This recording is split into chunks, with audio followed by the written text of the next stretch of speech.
Kapayapaan. Magandang araw po sa inyo lahat mga kapatid sa pananampalataya sa buong Pilipinas at sa buong mundo. Naririto na naman po kami, ang Kingdom of Heaven in the Holy Nations of God, para sa isa na namang paghahayag ng ating pong pastor, ang tunay na sugo ng Diyos sa ating kapanahunan ngayon na pinagkaloob ng ating Panginoong Diyos na ayon sa kanyang kalooban, nakakandili sa atin ang ating mga kaalaman at tunawa tungkol sa mga bagay-bagay at nangyayari sa ating kapanahunan ngayon.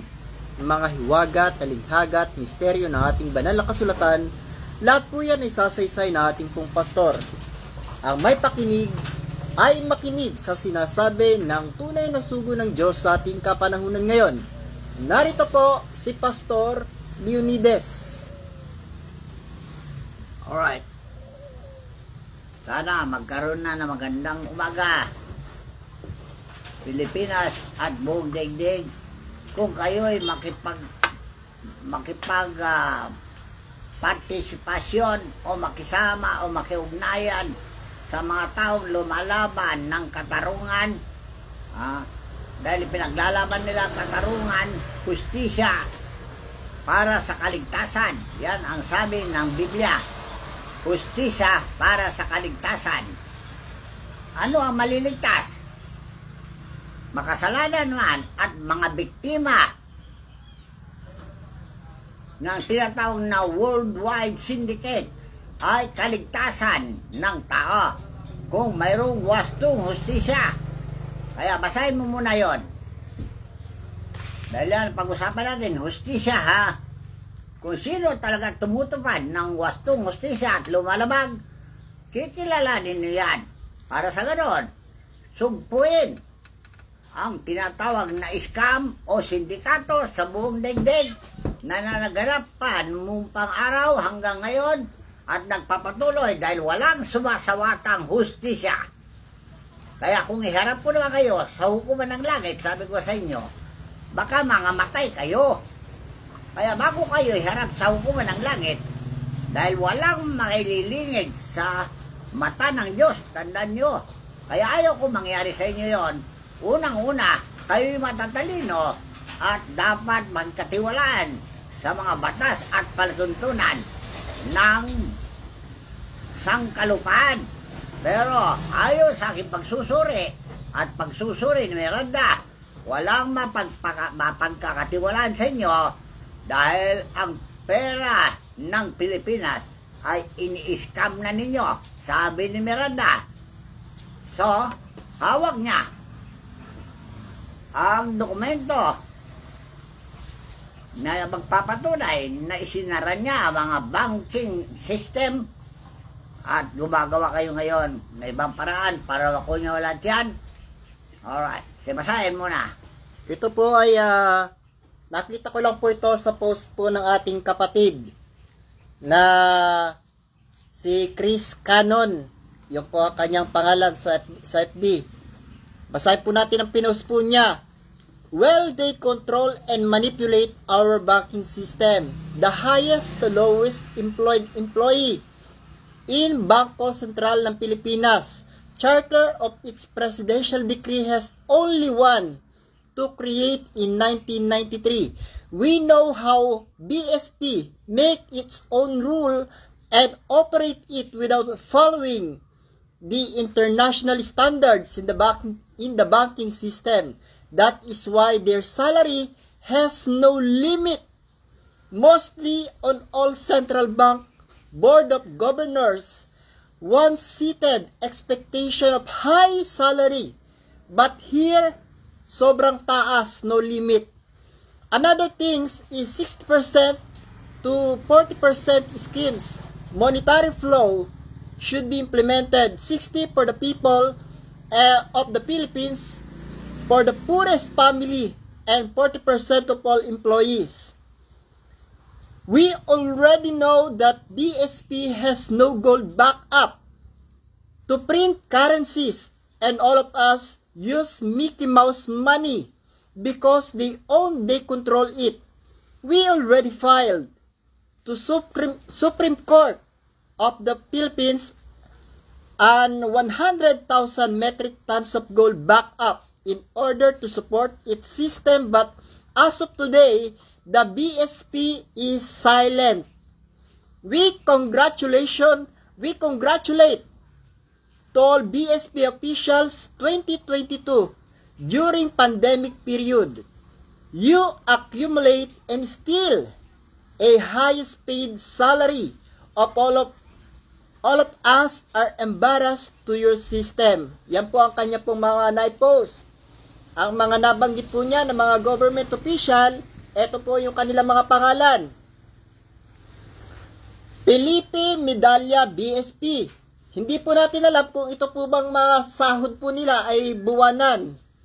O baka po ito'y buwanan. Hindi po nabanggit dito. Felipe Medalla. 34,172,508 pesos and 34 centavos. Benjamin Jokno, 28,781,29.81. Anita Linda Aquino BSP, 26,362,389.44. Victor Bruce Tolentino, 25,678,689.41. Chuchi Fonasher, 25,157,037.71. Peter Favila, 24,389,260.96. Antonio Abacan Jr., 24,026,240.32. El Mori Capule, 22,474,117.55. Francisco Daquila Jr., 22,386,618.38. Edna Villa, 20,901,938.61. Yan po ang kanilang mga sahod. Hindi po natin alam, baka po ito'y buwanan. Well, itong malawak na sindikato na ito, ang gobyerno ba ay walang kilos, hindi kumikilos, walang magagawa sa mga bagay na ito. Wala po bang alam ang presidente sa bagay na ito? Wala nga alam. Sabi ni Miranda, dahil siya ay hindi kumandidato, parang dayuhan lang dito, pero nag-take over sa duty na walang alam sa mga nangyayari nito. Kaya kung sakaling alam na ito, kikilos na siya bilang hari ng Pilipinas at kinikilalang hari, presidente, hari. Ngayon, meron bang hari na walang alam sa kanyang sinasakupan? So kung wala siyang alam, panahon na para magsiyasat siya. Para sa ganoon, hindi masira ang kanyang panggugobyerno. Yung regimen niya ngayon sa panahon natin, hindi masira dahil kasiraan sa kanya. Dahil siya nang hawakan ng gobyerno na scammer ang mga empleyado o membro ng gobyerno, scammer. Yan ba ang dapat tularan at ipakilala na dakilas sa mga Pilipino, bayani, na tagapagtanggol sa kapakanan ng mamamayan? Sila ba'y bayani? Alright. Kung bayani sila, naturing, mag-isip-isip kayo kung ito may kabayanihan o katarantaduhan. Alright. Kasi po kung magpapatuloy po itong mga ganitong gawain, talaga pong yung taong bayan maghihirap talaga. Talaga. Dahil yung lahat ng kaperahan pala ng buong Pilipinas, gusto talaga nila kuhanin lahat. Talaga. Kawawa naman ang bayan ko. Bilyon-bilyon ang sweldo, hindi ating alam kung buwanan, o taunan, o whole life. Walang nakalagay. Kahit pa naman po taunan to, napakalalaki pa rin ito. Talaga. Sobra. Maganda naman bilyon. Ba? Gaano karami ang pera ng Pilipinas? Naubos na nila. Kaya lang, wala na silang pondo. At yung backup na gold na sinasabi, malita, hindi nila mabuksan at hindi sila maaaring mag-imprenta ng anumang pera dahil walang backup gold. Pero asang-asa sila sa gold na itinatago ni Miranda. Dahil itinatago niya yan, dahil alam niya raw na talagang kukunin ng gobyerno. Alam ni Miranda na alam niya na kukunin ng gobyerno ang pera ng Pilipinas. So, makapapayag ba kayo ito? Kasi po, ito po ang sinabi ni kapatid na Chris Cannon. Ito po sanang kapatid na Chris Cannon, in-invite ko po siya. Dapat sana papunta siya rito. Talaga? Kasi po, ang sabi niya, we know how BSP make its own rule. May sarili pala silang batas. Talaga? And operate it without following the international standard in banking system. Talaga? That is why their salary has no limit. Kahit pala sumahod sila ng bilyon, wala palang alam yung taong bayan, sa kanila pala napupunta talaga yung pera. Kaya nga, maliwanag yung sinabi ni Miranda na ayaw niya buksan dahil yan ay talagang masisindikato. So, maliwanag maalapit na malutas ang problema kung kikilos ang mga kinakulan. Alright, ito ang paalala ng Diyos sa inyo. Basahin ko na naman. Isaias 56:1. Diretso mo basahin. Wala tayong papaliwanag Unawain ninyo. Yung kaunti kong maintindihan, ipaliwanag ko sa inyo. Isaias Kapitulo 56. Kaya tulungan nyo kung magpaliwanag kung maunawaan ninyo. Dahil ito ang dapat maganap sa buong daigdig, hindi lang sa Pilipinas. Sige, tuloy. At bago ko po basahin ito, ginaganap lang po namin yung utos po ng ating Panginoon. Humiyaw ka ng malakas, huwag kang magpigil. Ilakas mo yung tinig na parang pakakak at yung ipahayag sa inyong bayan ang kanilang mga pagsalangsang sa sambayan ni BBM. Alright, yan ay utos sa amin para wala kaming pananagutan sa inyo. Ginaganap lang namin ang tungkulin namin para itong balita ay maglaganap sa mundo. Bahala na ang tao ang kumilos kung magising sila sa katotohanan. Kaya nakikita ko, sabi ko sa inyo, na may rally diyan sa Apokalipsis. So, itong worldwide rally na ito, baka maganap. Tandaan nyo kung mabuksan ang kanilang isipan sa mga bagay na nangyari sa panahonan. Basahin mo na. Isaias Kapitulo 56. Ang kabanala ng pag-ingat ng Sabat. Ganito ang sabi ng Panginoon, kayo'y mag-ingat ng kahatulan at magsigawa ng katuwiran, sapagkat ang aking pagliligtas ay malapit ng darating, at ang aking katuwiran ay mahayag. Alright, yung pamagat muna ang buksan natin, dahil di nyo maintindihan dito. Ang kabanalan ng pag-iingat ng Sabat. Bakit walang Sabat? Alam nyo, Sabat? Meeting. Pagpupulong. At sino ang nag-amok ng pulong o nagtagda ng pulong? Diyos mismo. Tandaan nyo doon sa Deuteronomio 4G. Yan ang international na pulong o Sabat. Linggo-linggo yan. Na itinagda ang Sabat. Conforme sa Sabat na itatagda ninyo, once a month o monthly o twice a month. Dahil yan na kailangan pag-uusapan ang mga bagay na ito na itinagda ng Diyos para malapit nang maligtas ang sangkatawa sa mga krisis na gaganap at gulo-gulo na nagganap kung magkakaisa ang isip ng tao sa karawan ng Sabat. Dahil ang magmimiting sa arawan ng Sabat ay Diyos mismo. Basahin mo na. Deuteronomio Kapitulo 4, talatang 10. Yung araw ni ikaw ay tumayo sa harap ng Panginoon mong Diyos sa Horeb. Yan, nasabi niya kay Moses. Ngayon, yun din na sinabi niya kay Jesucristo, at yun din ang sinabi niya sa mga propeta, at yun din ang sinasabi niya sa amin sa panahon natin. Tuloy mo. Nang sabihin sa akin ng Panginoon, Papagpisanin mo sa akin ang bayan, at aking iparirinig sa kanila ang aking mga salita, upang sila mag-aral na matakot sa akin sa lahat ng araw na kanilang kabubuhay sa ibabaw ng lupa, at upang kanilang maituro sa kanilang mga anak. Naintindihan nyo? Ang ganda ang paksa. Kung Maginoo at magalang ang mga magulang, yung susunod na henerasyon ay magagalang din.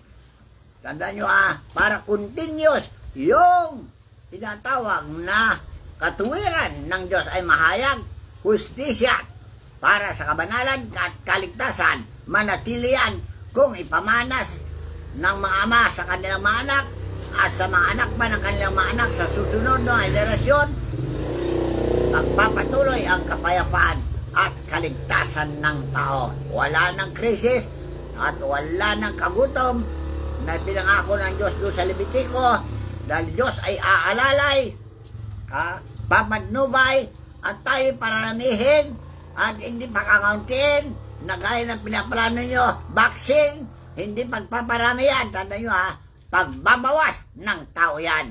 Dahil yung mga pharmaceutica sa ibang bansa, nangumpisal na sila na yung vaccine na yan ay may halong lason, gagaya yung tinatawag na pinampatay kit sigaray. Yung pinampatay kit sigaray bilang bitay ay formulated ngayon sa mga vaccine, at yan ang kanyang sinabi. So, narinig ko yan at uulit-ulitin ko sa harapan ninyo para alisin na niyo yung mga plano nyo na hindi maganda, dahil kayo mismo yung hinula ni Propeta Daniel na mga putik, niluluto nyo ang putik. Ano yung putik? Batas na walang kabuluhan, putik, niluluto niyan. Pinagkaisan nyo yung mga racket ninyo, yung modus ninyo na pagnanakaw ng kaban ng Diyos, kaban ng kayamanan, at ang kaban ng tipan ay nilalabag ninyo. Ano yung kaban ng tipan?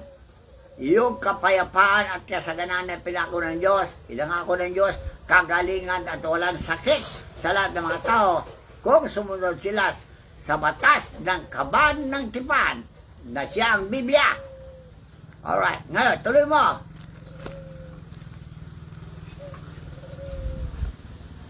Iyo po bang Isayas. sa Isayas? Ganito ang sabi ng Panginoon, kayo mag-ingat ng kahatulan at magsigawa ng katuwiran, sapagkat ang aking pagliligtas ay malapit ng darating. So, hinahanap ng Diyos ngayon yung hustisya, judgment sa mga makasalanan. Dahil ang makasalanan dumadami na, dahil hindi nyo hinatulan, hindi nyo inimbestiga ang kanilang mga modus operandi na pagnanakaw, pag-scam, pandaraya, pandarambong. Okay. So, gumising na kayo, sabi ng Diyos, para maligtas na ang mga tao at hindi na niya papatayin sa pamagitan ng sakit o anuman na parusa sa tao na hindi naliligtasan. Aalisin na niya yan kung magkaroon ng hustisya, katarungan sa lupain. Tanda nyo Tituloy mo.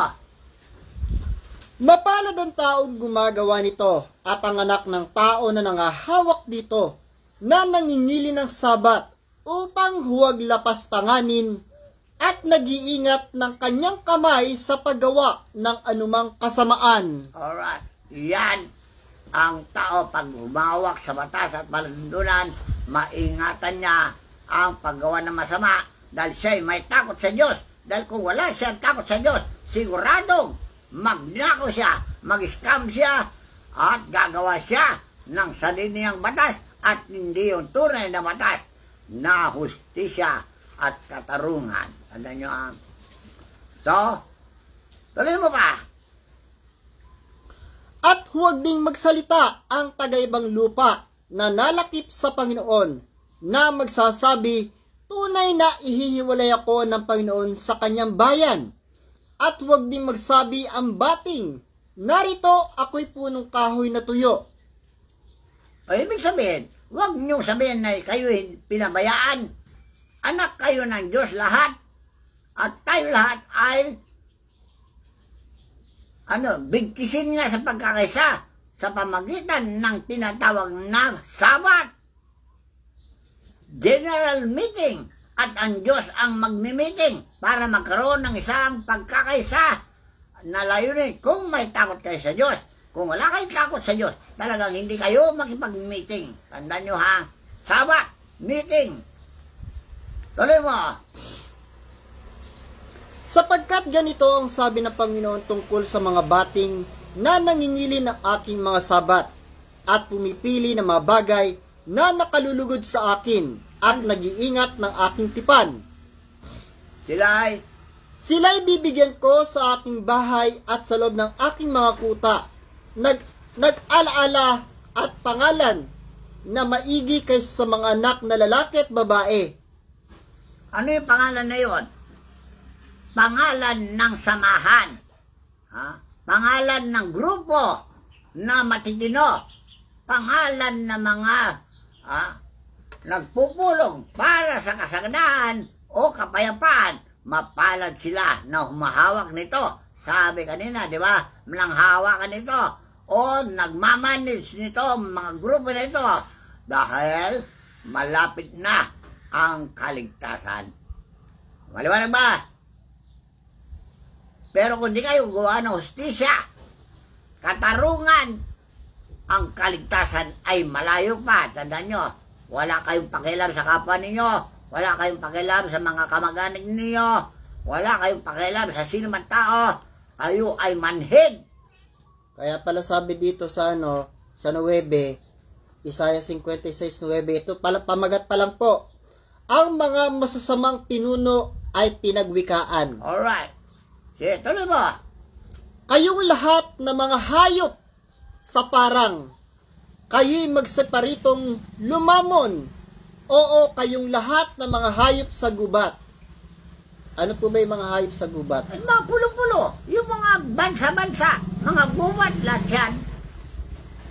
Kayong lahat na mga hayop sa parang. O, yung parang, doon sa mga mabababang pamamahala, yung mga gobernador, mayor, kapitan, yan ang mga grupo-grupo sa parang. Sige, tuloy mo. Ang kanyang mga bantay ay mga bulag. O, see? Sundalo, bantay, bodyguard, CIA, agent, intelligence. Kaya pala nagagawa nila lahat itong mga ganitong bagay na Lahat ng bantay, bulag, dahil nasuhulan nga ng pera. Tandaan nyo. Kaya bawal yang magsusuhol. Nandun, binabasa ko sa inyo, bawal ang manunuhol dahil makakabulag sa mga mata ng nakakakita ng masama. kaya nga po pala sabi ni Tatay Eduardo Miranda, ano pa mga silbi ng mga katulisan, kapulisan. Siya Tatay Eduardo Miranda po kasi, katulisan mga daw. pulis ay bantay. Mga CIS ay bantay. Okay. Anong namamantayan nila? Pati media nga raw ay bantay yan. Pero nasusuwalan din ang media at mali-mali na ang balita. Dahil binubulag sila ng salapi na inaalok ni Satanas. Tandaan nyo kaya kayo lahat, maliwanag na kayo'y satanismo. Dapat pala hulihin nila itong mga taong to. Paano nga? Walang ang hustisya. Kaya pala sabi ulit, ang kanyang mga bantay ay mga bulag. Silang lahat ay walang kaalaman. Silang lahat ay mga piping aso. O, see? Ano ba ang aso? Hindi ba bantay?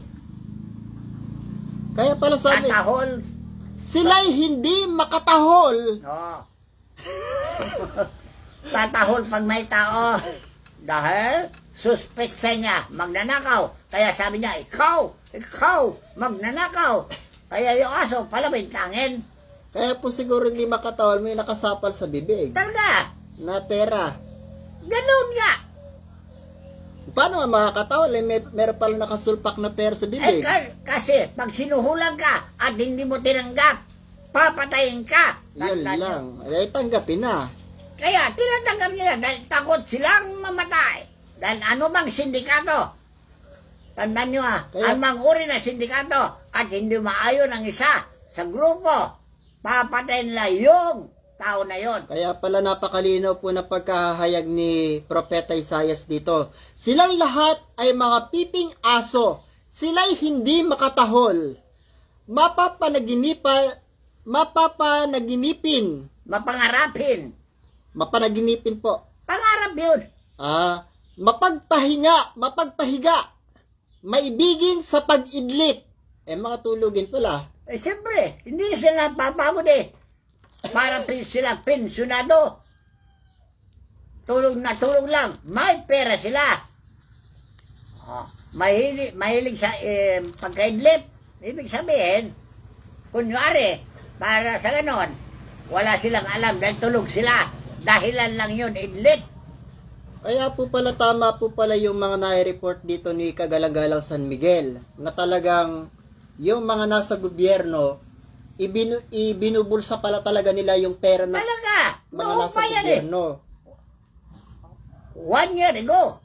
Halos 2 years na, no sinabi. Kay 2022 po ito yung nang binalita po ito 2023. Palang ngayon. Kaya 1 last year year ago. lang yun.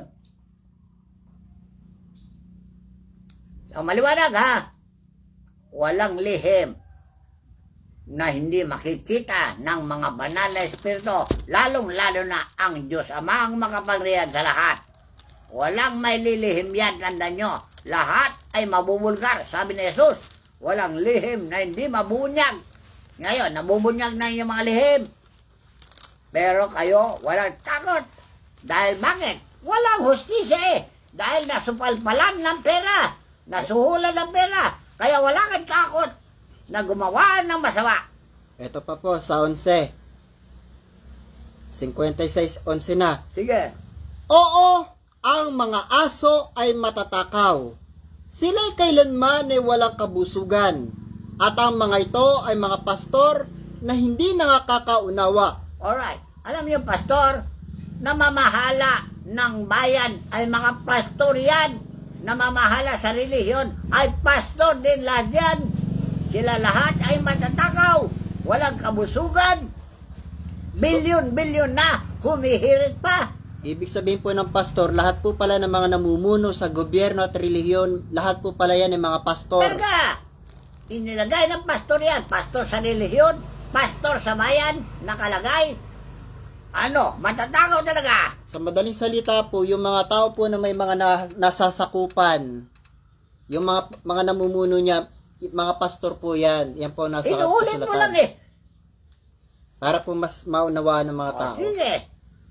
Talaga, bingi yung mga yan Walang unawa, walang takot sa Diyos. Dahil pinoprotektahan sila ng kanilang sariling sindikato. Tandaan nyo Sila'y nagsilikong lahat sa kanilang sariling daan na mula sa lahat ng dako. Bawat isa'y sa kanyang pakinabang. See? Malinaw. Diyos ang nagsabi yan Hindi kami. Linililaw lang namin sa inyo ang nakita ng Diyos mula noong pang lalangin ng tao hanggang ngayon. Pare-pareho, sindikato, ang gobyerno, sindikato, ang relihiyon, at walang nagpapakundangan doon sa taong itinalaga ng Diyos na siyang mangaral, na siyang si Jesus para tayo maligtas. Hindi yung pinakukundanganan yan. Ngayon, tatanggapin na ninyo ang katulan. Dahil malapit na, sabi ni Miranda, na kayo ay ihahabla. Ang tanong ko ngayon, saan kayo ihahabla ni Miranda? Kakampi nyo lahat ang inyong mga huwes, mga hukaw, kakampi nyo lahat na sumalpalan ng pera. Saan kayo ididemanda ni Miranda? Ito na nga po, sabi po ng kapatid na Chris Cannon, we already filed to Supreme Court of the Philippines. Kaya nga. Ang nangyari na po, but as of today, the BSP is remain silent. Kaya nga, paano kisibuyan? Nasupalparan din ng pera yan. Pati po yung Supreme Court, silent din. Ganoon nga, nasupalpalan ng pera. Kaya walang iba na ididemanda ko kayo. Hindi na si Miranda magdemanda. Ako na. sa harapan ng Diyos, idinimanda ko kayo. Kaya nga, sinaysay ko na sa inyo, ang lahat ng sinungaling ay mamamatay. Kagaya ni Ananias. So, basahin mo na yung gawa. Sinaysay ko na yan, ha? Dahil tayo lahat ay harap sa hukuman ng Diyos. Okay. Ito nangyari sa mga taong scammer, sindikato, na gaya ni Ananias, silang mag-asawa ni Sapphira, namatay sa harapan ng Diyos. Tandaan nyo, ha? Datapwat isang lalaki na tinatawag na Ananias. Gawa Kapitulo 5 po ito. Basahin mo muna kung bakit nahatulan si Ananias diyan sa Gawa Kapitulo 3 o 4. 5 yung binabasa mo, di ba? Kapitulo 5. Umpisa ko po rito Sandali. sa 31. Opo, sa 5, sa 4 to. Sa 4 na. Dahil yan ang pasimula ng meeting nila na ibigay ang pera sa mga taong nangangailangan ng tulong at mayroon ng upit. Sige, basahin.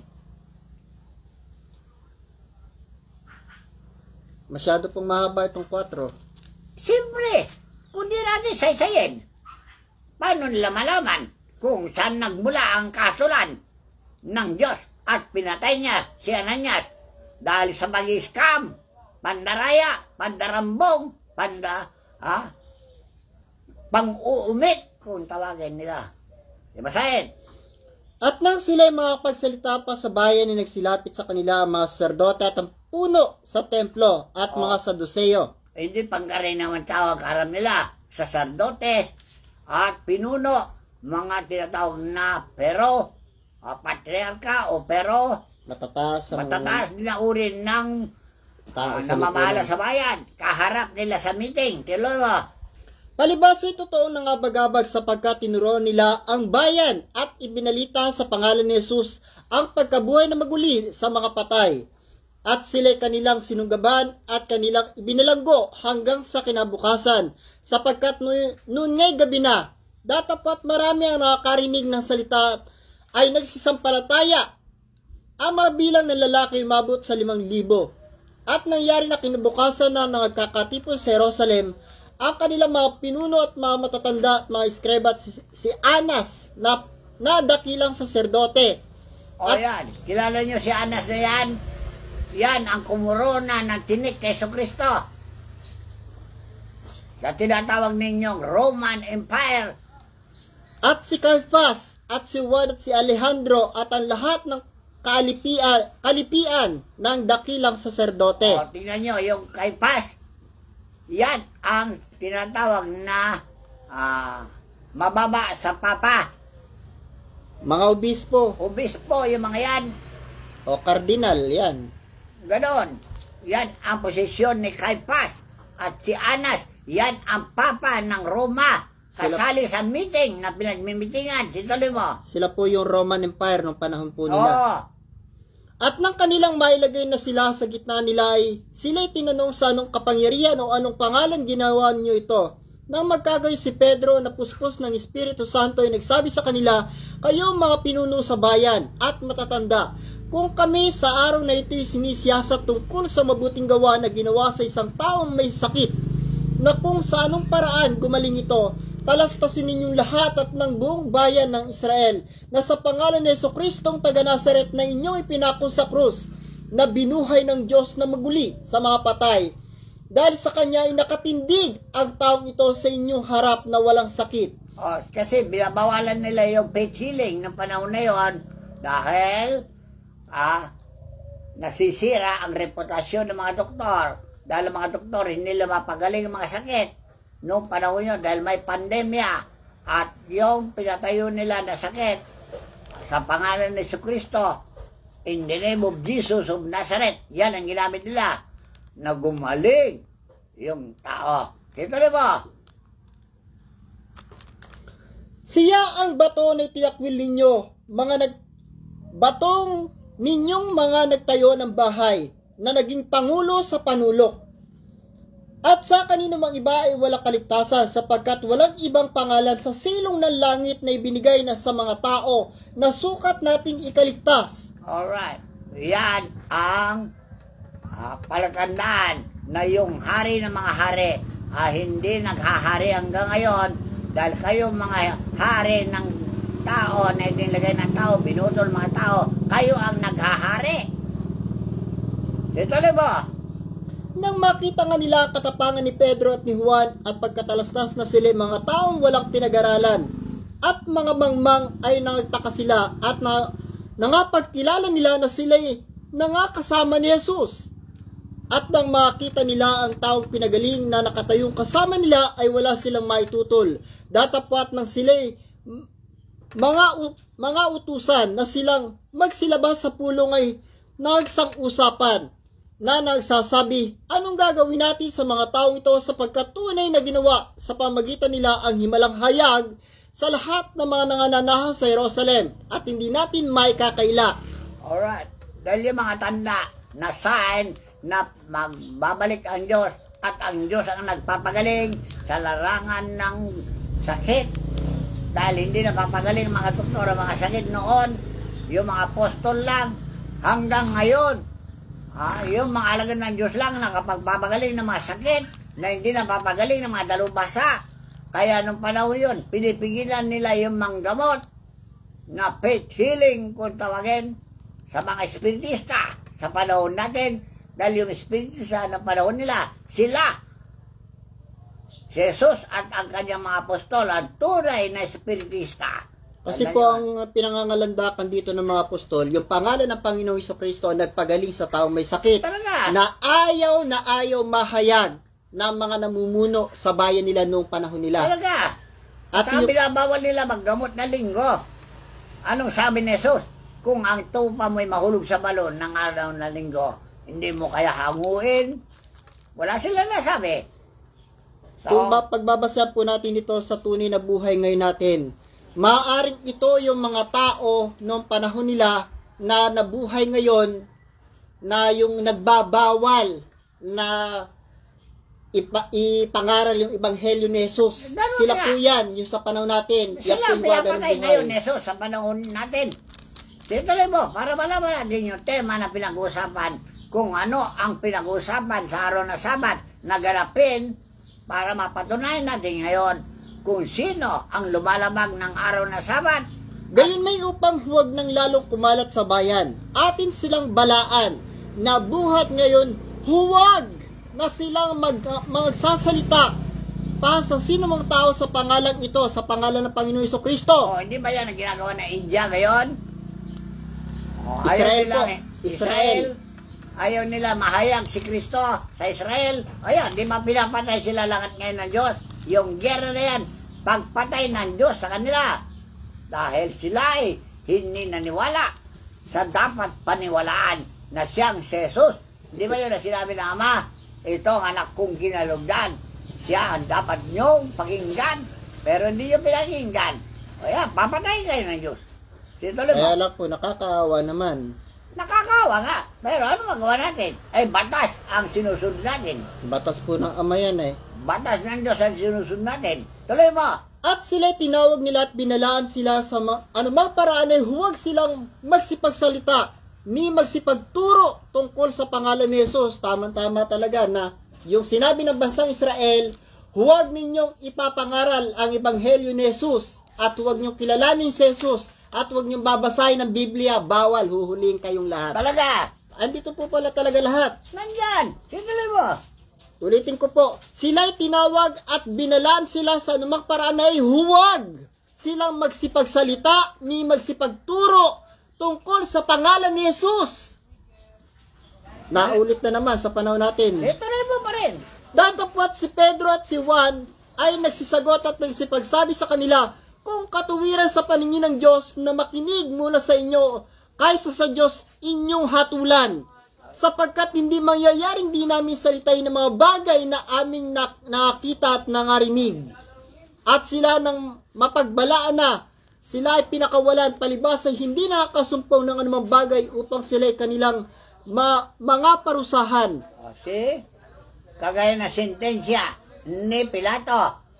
Walang sala si Jesus, nagsigawan ng mga tao na kung hindi pa ako sa krus yan, hindi ka namin kaibigan. So hanggang ngayon, sino man na hindi umaayon sa isang plano na sindikato, papatayin yan, tandaan nyo. Kasi si Jesus hindi umaayon sa kasamaan o sindikato ng sino man sindikato o pamamahala na sino man namamahala, hindi umaayon si Jesus sa mga ganito. Kaya pinatay nila si Jesus.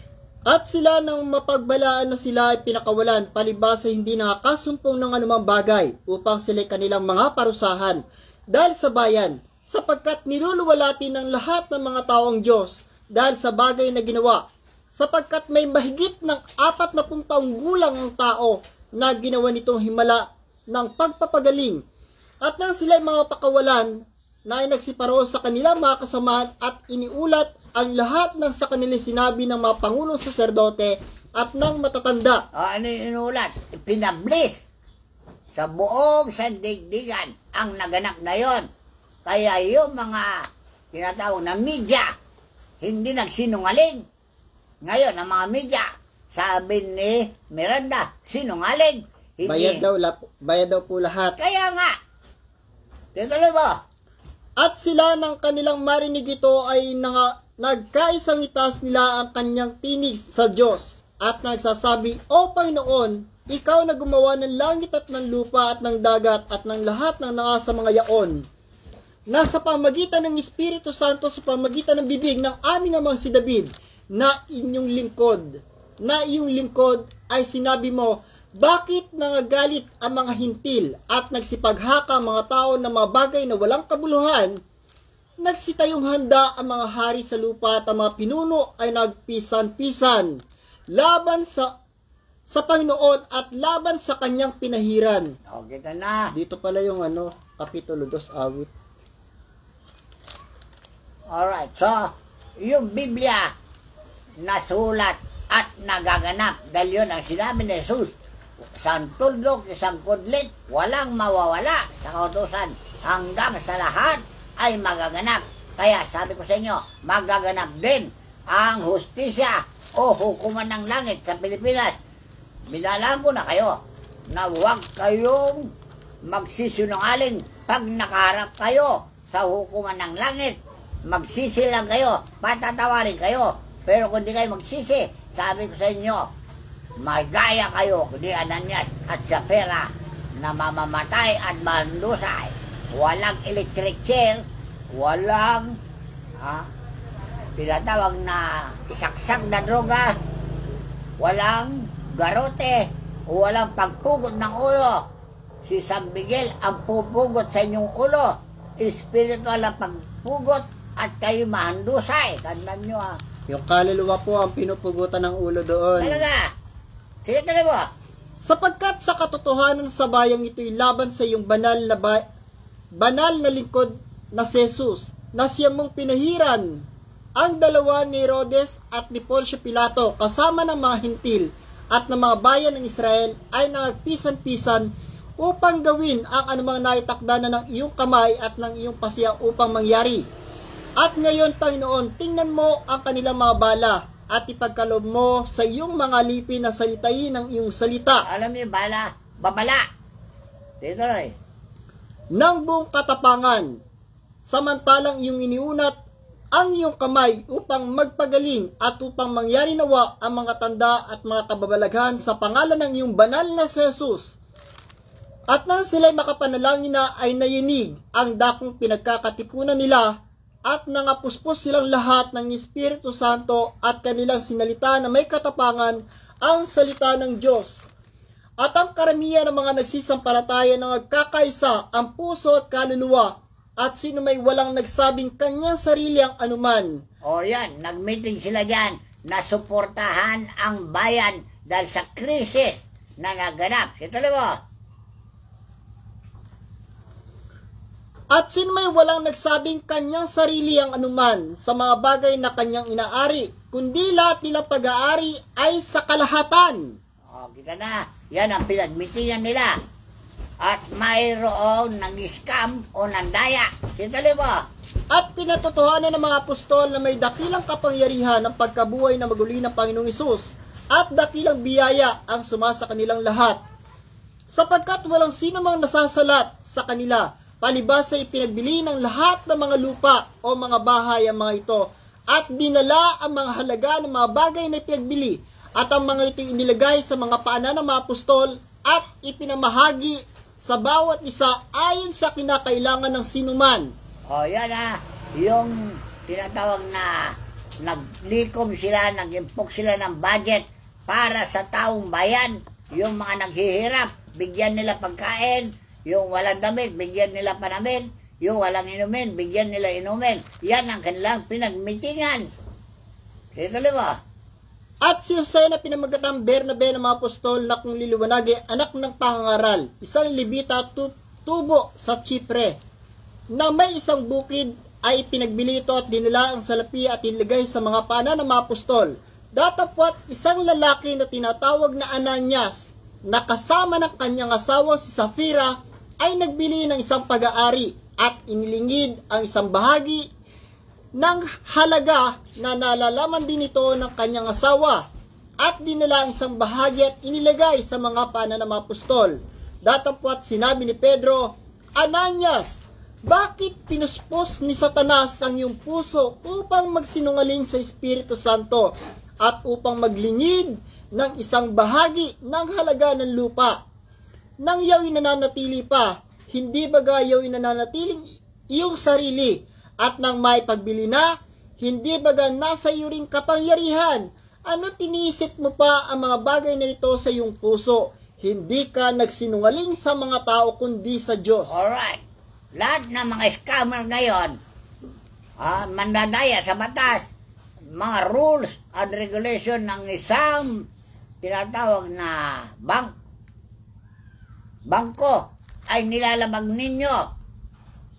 Gaano pa kaya yung sinabi ni Pedro? Hindi kayo nagsinungaling sa tao, kundi sa Diyos kayo nagsisinungaling. Kaya yung paninindikato nyo yan sa pera ng Pilipinas, sa Diyos kayo nagsisinungaling. Maliwanag Ito na ba? At nang marinig ni Ananias sa mga salitang ito ay nahandusay at nalagot ang hininga. Walang pumatay sa kanya. Kusang nahandusay dahil nando sa harap niya sa Miguel na siya ang pumugot sa kanyang spiritual na kaluluwa at namatay siya. Ganyan na. Bakit? Akala nyo wala kayong spiritual na katawan na siya yung kaluluwa nyo, na siya ang pinupugutan?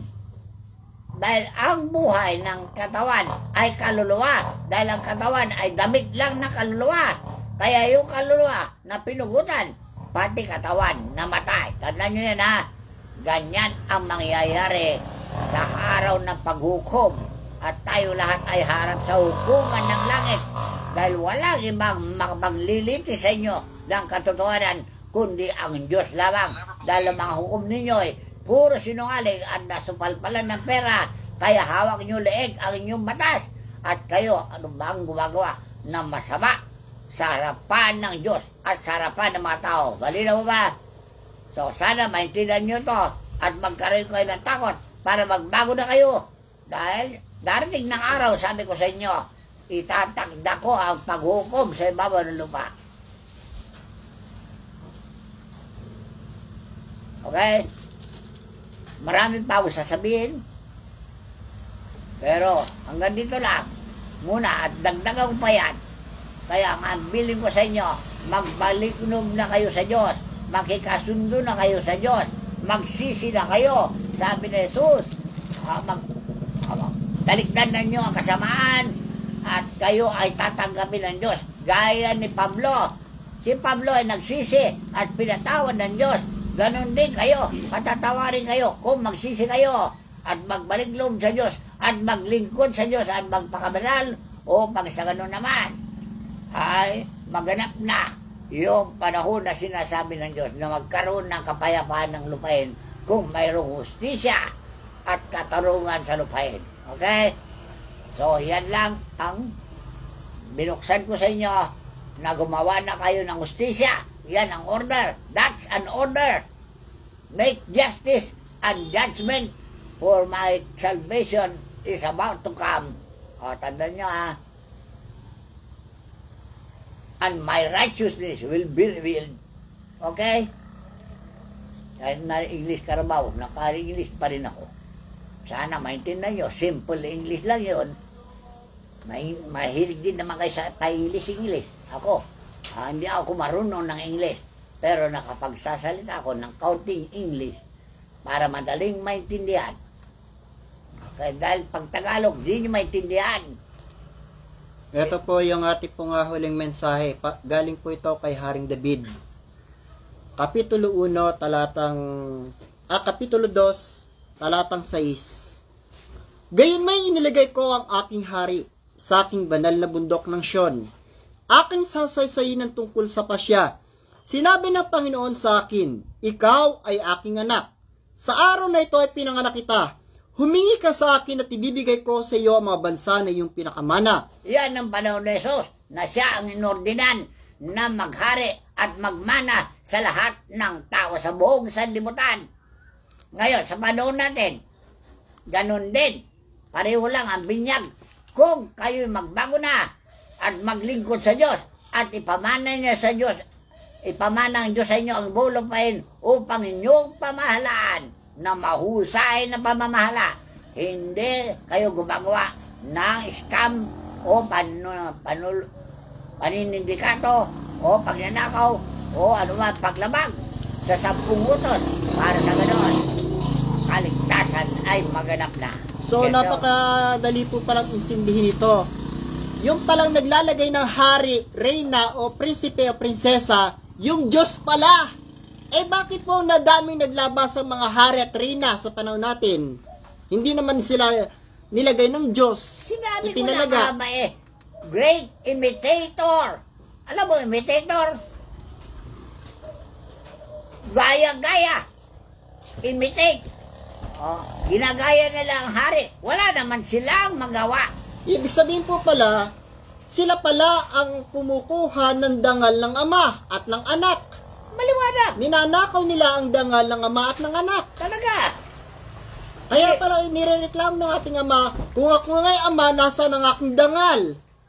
Na dapat ang ama ang kinikilala ng sangkatauhan. Eh sila po yung kinikilala, lalo-lalo na Papa na Roma. Ang anak ng Diyos na si Jesus ay original na larawan ng Diyos na hindi nakikita. Ngayon, larawan ba kayo ng Diyos na hindi nakikita? Kayo mga hari sa lupa. May nagawa ba kayong mabuti sa para lupain? Sa kapayapaan. Para sa kapayapaan? Hindi ka mukha ni Jesus. Isinakripisyo niya ang kanyang buhay. Maligtas lang ang sangkatauhan. Eh di dapat po pala sila yung pumunta doon sa mga naggegera para, kasi mga hari sila eh. Wala kasi naman. dapat ang pumunta doon sa mga gera para manaway. Eh takot din sila sa bala eh. O ayan, ang malinaw. Wala pala kayong kapangyarihan at kakayahan na kagaya ng isang Panginoong Hesukristo na kayang magsawata. Alright. Tuloy po natin yung huling mensahe. Yung mga pagkahari-hari nyo, walang kabuluhan yan.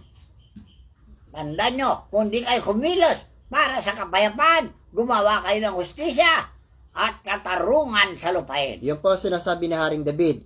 Humingi ka sa akin at ibibigay ko sa iyo mga bansa na iyong pinakamana at ang mga pinakadulong bahagi ng lupa ay iyong pinakaari. Sila iyong babaliin ng isang pamalong bakal. Yung dudurugin sila na parang isang sidla ng magpapalyok. Ngayon nga'y magpakapantas kayo o kayong mga hari. Mga tuto kayo, kayong mga hukom sa lupa. Natuto na ba kayo? Talaga bobo kayo. Bobo kayo talaga.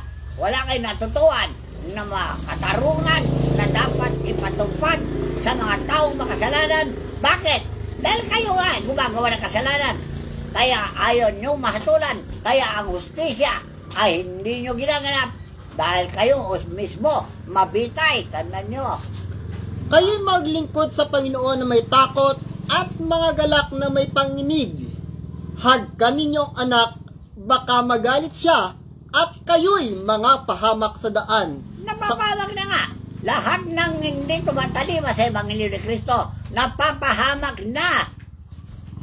Sapagkat ang kanyang puot ay madaling mag-alab, mapapalad ang nangangalong sa kanya. Ayong nangangalong, lumapit na kayo sa kanya, pasakom na kayo sa kanya, palipin na kayo sa kanya, dahil siya'y hari ng mga hari at Panginoon ng lahat ng Panginoon.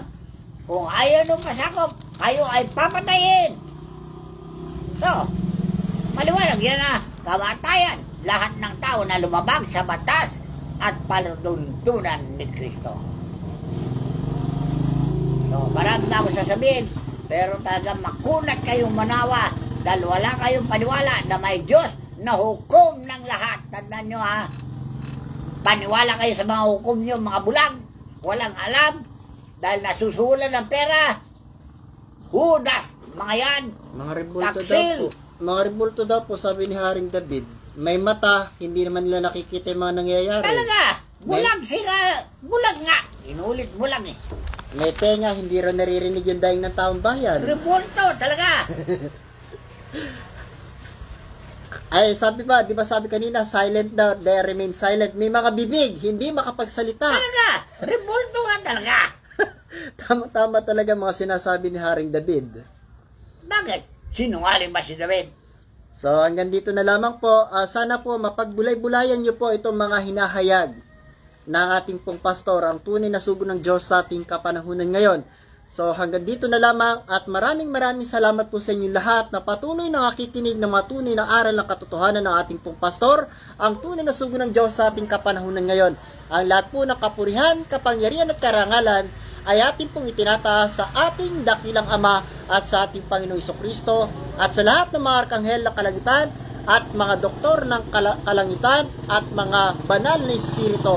Maraming salamat po sa inyong lahat. Sa lahat po sa inyo po ang lahat ng papuri, pasasalamat at pagsamba siya nawa.